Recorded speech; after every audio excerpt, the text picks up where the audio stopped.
si Eliana? Huwag niyo sabihin, patay na si Eliana? Mama, bakit hindi na lang natin dalhin si Papa sa States? Ilang doktor na ang gumamot sa papa mo. Pare-pareho sila na sinasabi. Nakakita kami ng katawan ng babae. May kutob kami. Sa Eliana yun. Hindi pwede, Dad. Hindi pwedeng mamatay dun si Eliana. Hindi siya pwedeng mamatay dun eh. Anong gagawin mo kung nalaman mo nandyan si Eliana? I could have done something, Ma. Hindi yung ganito. Yung malalaman ko na lang, patay na si Eliana. You know what, sometimes I wonder, kung ako kaya yung namatay, would you react the same way? Eliana, patawarin mo ako, ha? Hindi agad kita nabalikan. Kabo. Eliana, akala ko tuloy ang kananiwala sa akin, Eliana eh. Huhupa din ang galit ni Isabel. Bigyan mo lang siya ng konting panahon. Marami pala talagang tao gusto na mamatay akong Gabo. Eliana, huwag mo silang intindihin, ha? Hindi ka naman nila kilala eh. Hindi nila alam kung gaano ka kabuting tao. Hindi ka ba nakontento sa pagsunod-sunod mo sa akin? Pati damit ko, ginagaya mo? Di ba't ikaw ang unang nanggaya sa akin? Pati yung ex ko, kinuha mo din. Idol mo ko, no? Gusto mo ng autograph? Ano? Buhay pa siya? Sinong buhay? Yung mga ahas sa farm? Yung katawan na nakita sa laboratory ay hindi kay Eliana. It belongs to a certain Kate Baltasar. Ibig kong sabihin eh, buhay ho si Eliana. Malamang buhay siya.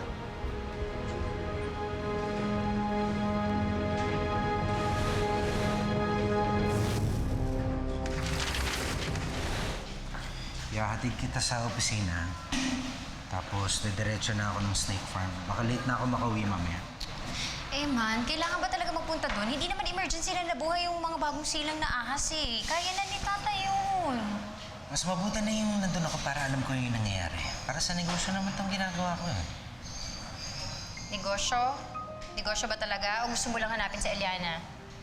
O ikaw kilala kita. Ngayong alam mo na buhay yung babaeng yan, hindi ka titigil hanggat di mo yan nakikita. Nora, sa snake farm lang ang punta ko. Eh man, pwede ba? Tigilan mo na si Eliana. Isipin mo, wanted pa rin yan babaeng yan, ha? Halika na, ihahatid na kita. Tikas na ako.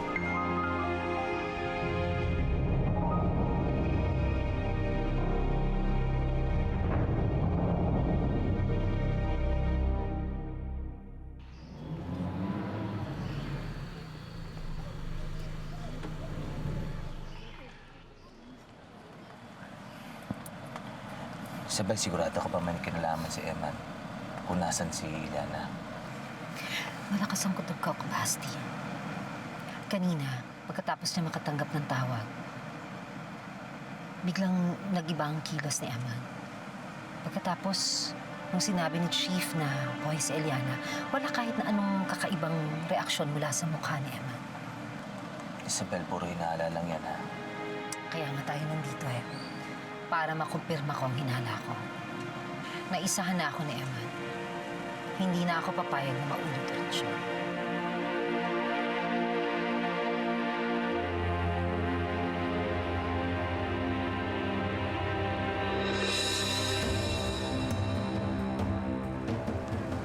Huli ka na ngayon, Eliana.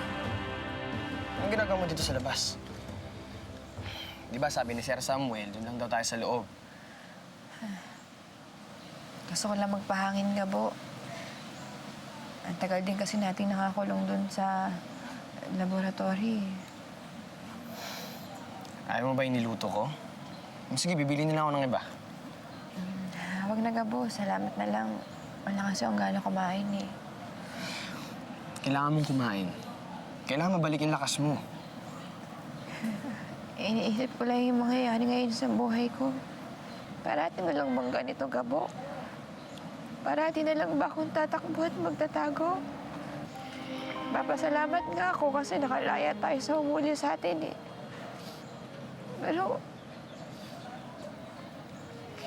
pakiramdam ko, parang buong buhay ko nakakulong pa rin ako eh. Hindi na naging tahimik yung buhay ko kasi malumis ako na Lolo Eddie. Yan, ako na malungkot. Ha? Sige, ganito na lang. Pag okay na lahat, doon natin nahanapin yung Tatay Edgar mo, ha? Talaga? Oo! Magkapatulong tayo kay Mang Iman. Para mahanap na natin yung totoo mong ama. Kaya ikaw, pumasok na tayo sa loob, kakain na tayo, para mas lumakas ka, ha? Tara na.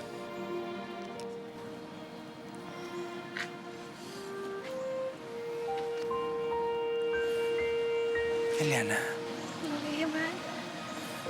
totoo nga. Buhay ka.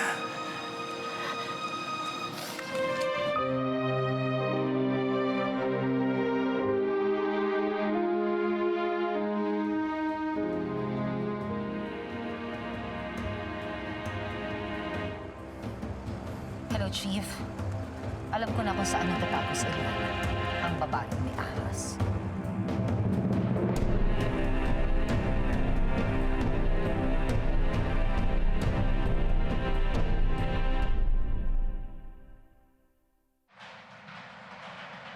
Mang Eman, may dumi po ba sa mukha ko?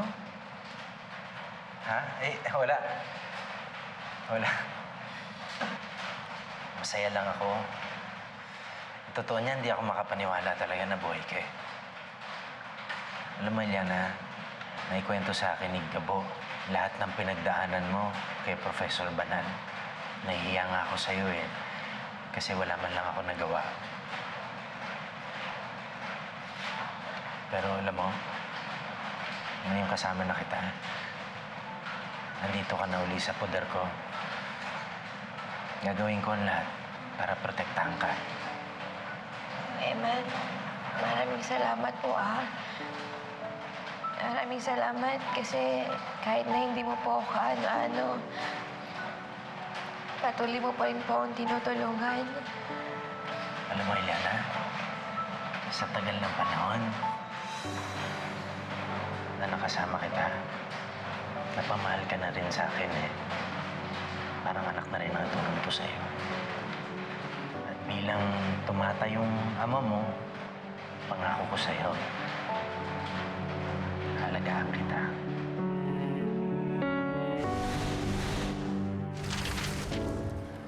Hello po.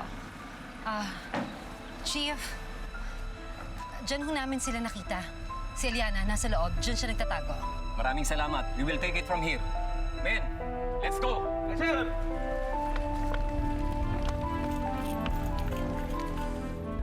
Dito na muna kayo magpalipas.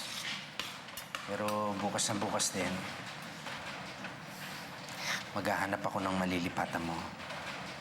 Isang lugar na siguradong ligtas ka. Sige po, Mang Eman. Salamat po. Basti, hindi ako mapakali. Susundan ko sila. Sandali. Sasama ako. Buksan niyo tong pinto! Alam namin na nandyan yung babaeng may ahas! Buksan niyo!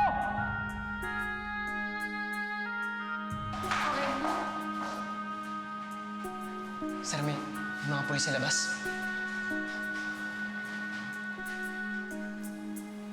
Buksan mo. Yes, sir.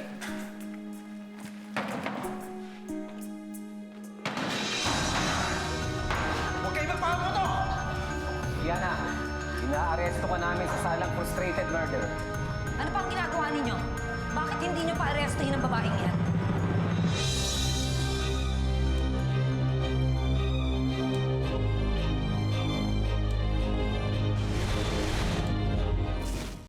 Nagulat ka bang makita ako, Eliana? Wala ka ng takas ngayon. Napapalibutan ka na ng mga pulis.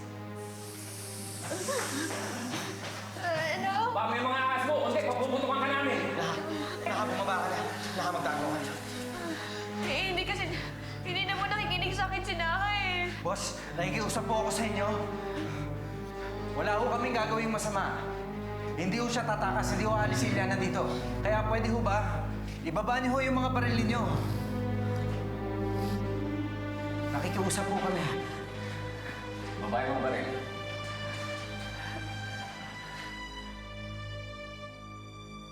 Ano? Buhay si Eliana? Paano nangyari yun? Hindi ko rin alam, no? Malay ko. Basta sabi, hindi siya kasama doon sa mga nasunog doon sa laboratory. Pa naman yan? May kambal lang ang ahas. May sa buhay pusa pa. Nakakairita.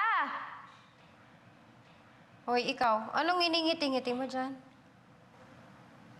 Bakit? Hindi ba dapat tayo maging masaya? Kasi nga, ibig sabihin na boy, si Eliana, di meron pa tayong pagkakataon na makuha siya ulit. Ang kinaiinis ko, ngayong alam na ni Emma na buhay ang babaeng yan, malamang itutuon na naman yung oras niya sa paghahanap doon. Sus, ang sabihin mo na lang, nagsiselos ka na naman kasi wala na namang oras sa'yo si Kuya Eman. Teka, anong oras na? Bakit wala pa yung dito? Pagtago ka na ako.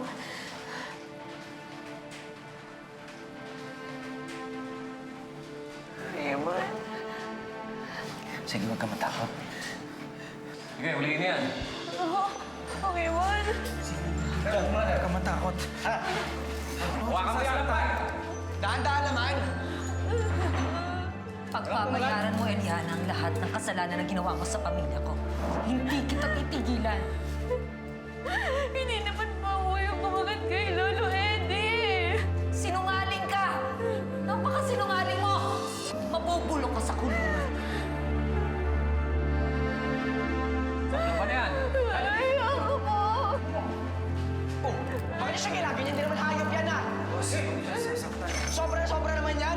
Nagsisiguro lang kami. Sige, dali na yan. Eliana, hindi ka namin iiwan, Eliana.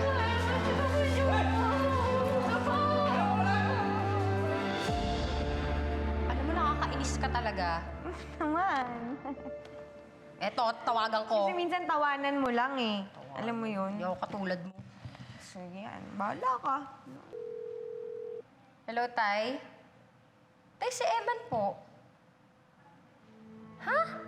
Anong nangyari? Sa farm? Si Eliana?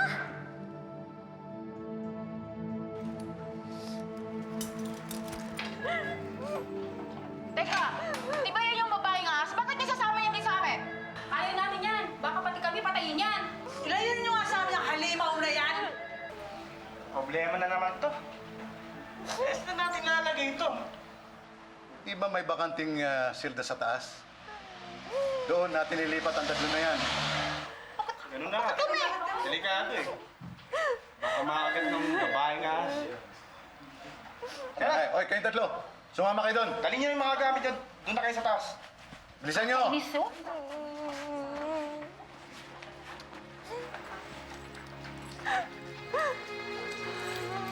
Oh, ano pang hinihintay mo? Sige, pasok na. Pasok na.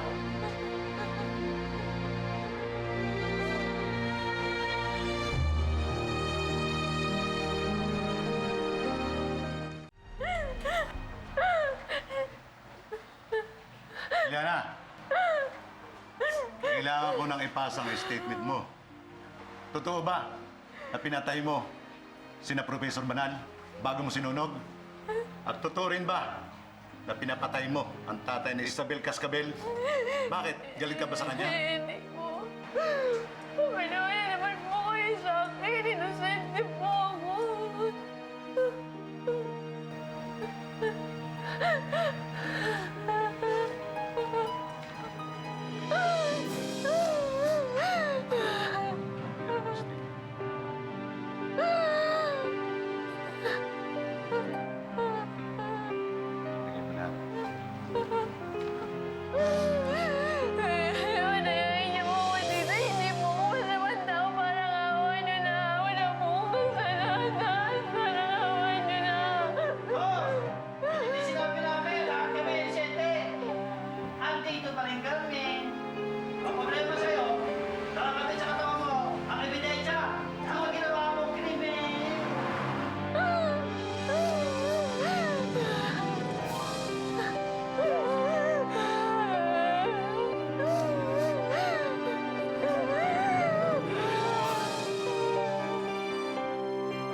Kuya Eman, nabalitaan ko yung nangyari sa'yo. Okay ka lang ba? Huwag na nakakaintindi. Ikaw na naman? At basta tuwing lumalabas ako ng bahay ko, nakakasalubong kita, ha? Sinusundan mo ba ako? Huwag kang feelingera, Nora. Nandito ako para ipa-arresto si Eliana.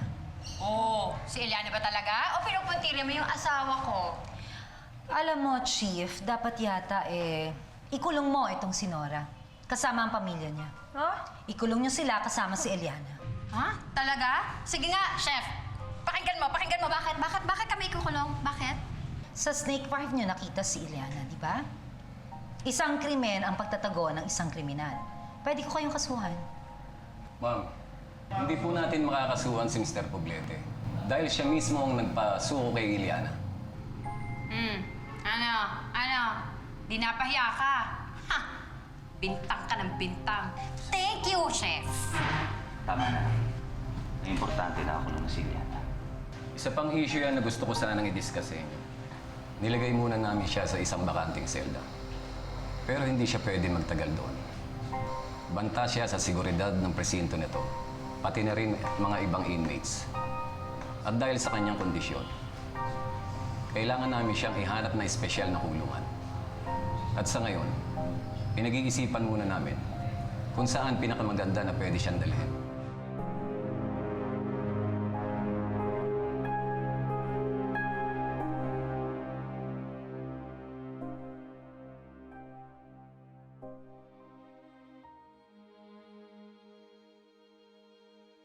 Ang sabi sa akin noon ni Lolo, ang lahat daw na nangyayari ay bahagi ng plano niyo, Panginoon. Pero minsan nagtataka na po ako kung ano na po ba talagang plano niyo para sa akin. Naging mabait naman po akong tao. Pero bakit patuloy pa rin po yung kamalasan sa buhay ko? Panginoon, huwag niyo sana akong babayaan sa panibagong hamon sa buhay ko. Kayo na sanang bahala sa akin.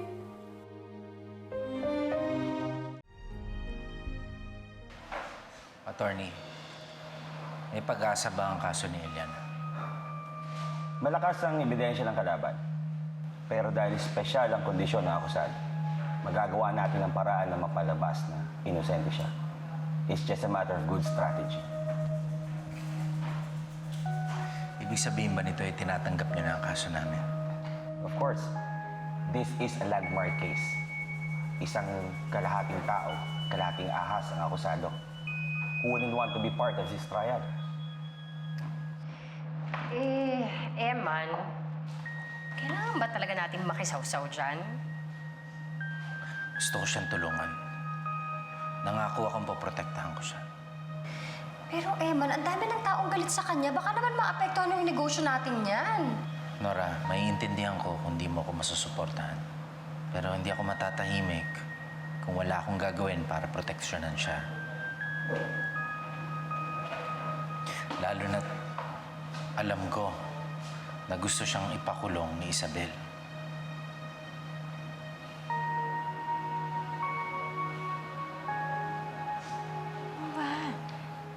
Isip ka, kailangan suportahan mo si Kuya Eman dito dahil narinig mo naman yung sinabi ng attorney, di ba? Makakalaban niya dito si Isabel. Ibig sabihin, lagi na naman silang magkasama. So, hindi natin alam kung ano magiging resulta ng pag-aaway na yan. Lalo na pag wala ka sa tabi niya. Diba? Oo, sige na, oo na. Susuporta na ako, Eman. Pero ito gagawin ko dahil asawa kita, ha? Hindi dahil dyan sa Ileana na yan. Sir, paano? Itutuloy na po ba natin ang kaso?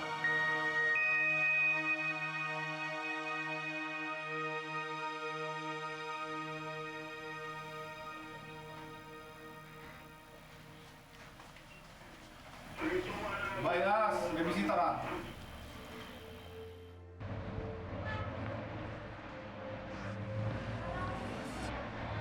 Gabo?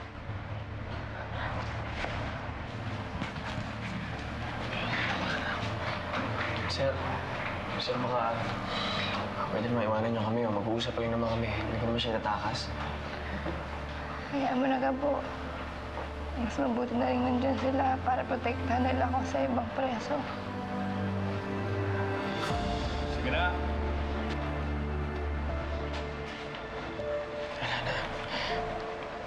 Kaya pasensya ka na kung tayo na ako nakadalaw, ha?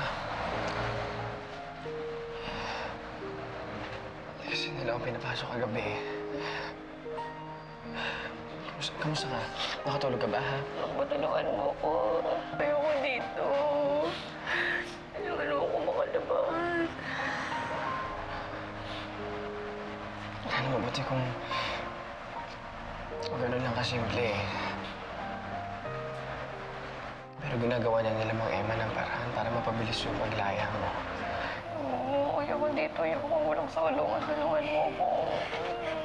Hindi na. Wala naman kami kasanin. Hindi mangyayari.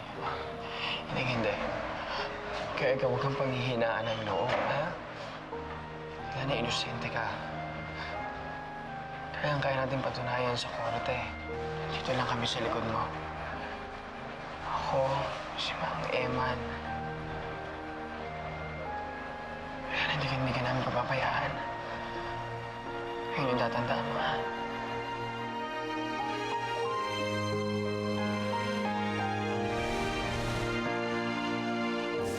Bandang alas 10 ng gabi nang mahuli ng mga pulis ang babaeng ahas na kung saan ay nagtatago sa isang snake farm na pag-aari ng dating pumipok sa kanya na nagangalang si Eman Poblete. At dito nga po makikita nyo ang presinto kung saan kinulong si Eliana. Dito makikita nyo kasama ko ang isa sa mga kaanak ng inmate ni Eliana upang makapagpahayag ng ilang mensahe. Nakausap ko po ang asawa ko sa loob kanina. Takot na takot sila na makasama dito sa kulungan yung babaeng ahas na yan. Baka pati sila kainin ng ahas. Nakikiusap po ako sa mga otoridad na paalisin na po dito sa presinto ang babaeng ahas.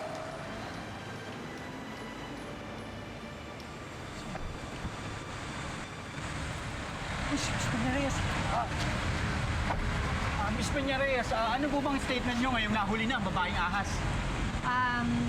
Ang laki ng tuwa ko nang sa wakas ay nahuli na rin ang Elianang yan, ang babaeng ni Ahas.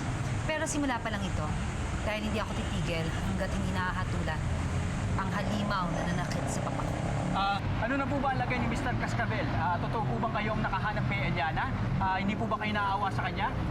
Sasagutin po namin ang iba pa ninyong mga katanungan some other time. Sandali lang po, ma'am. Marami lang po. Tanungan lang po, Miss Peñarez. Marami lang po natin siya. Ma'am, isa na lang po. Ma'am, na lang po kayo. Pumayag na ang piskal sa request kong ilipat na ng kulungan si Eliana. Pumayag na siya na alisin dito ang suspect. Teka, paano ang kaso niya? Hindi niyo siya pwedeng ilipat. Relax, Mrs. Penareyes.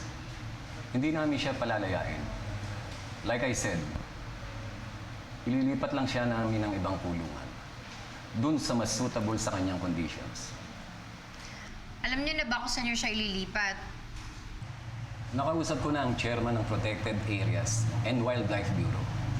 Umayag siya na sa jurisdiction niya na mamalagi si Eliana. Habang ongoing pa ang kaso, mamaya ililipat na rin siya sa City Zoo. Ano ho, Chief? Mas ligtas para sa lahat kung nandun siya. Kumpleto ang facilities. At wala siyang masasaktan tao doon. Hindi ho violenting tao si Eliana.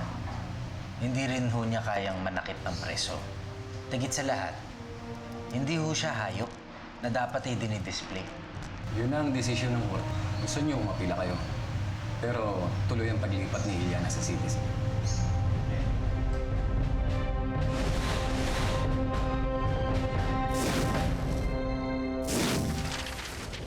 Bagay na bagay ka dito.